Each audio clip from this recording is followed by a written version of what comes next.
और एक चीज़ यहाँ पे मैं बताना चाहता हूँ कि म्यूचुअल फंड जो होता है अलग-अलग तरीके के होते हैं। डायरेक्ट म्यूचुअल फंड होता है और रेगुलर म्यूचुअल फंड होता है। मैक्सिमम जो आपको देखने को मिलेगा अभी जो हम यहाँ पे ये वेबसाइट पे है, ये सारे जो है आपको एक टर्म देखने को मिलेगा, वो है आपका डायरेक्ट। तो डायरेक्ट का मतलब क्या होता है कि आप डायरेक्टली कंपनी से जो है वो स्टॉक म्यूचुअल फंड परचेज कर रहे हो।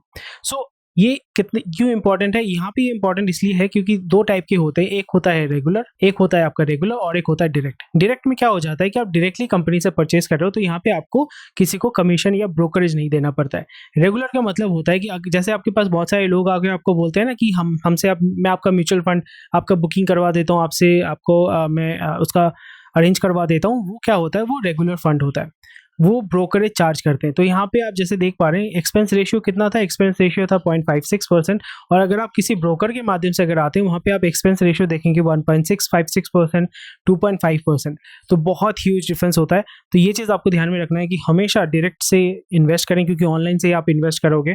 डायरेक्ट में इन्वेस्ट करें। बहुत सारे लोग आपके टिपिकली मॉम डैड जिनको एक कोई दूसरा बाहर से कोई आके करवा देता है, वो अवॉइड कीजिए, उसको तोड़िए और बोलिए कि भाई मेरा रेगुलर से डायरेक्ट में लेके आओ, मुझे नहीं देना है ज़्यादा आपका एक्सपेंस रेशियो, क्योंकि आपका पॉकेट से पैसा जा रहा है। Over a period of time you are also losing a huge amount of capital which I don't want. तो ये चीज़ थोड़ा सा ध्यान में रखें।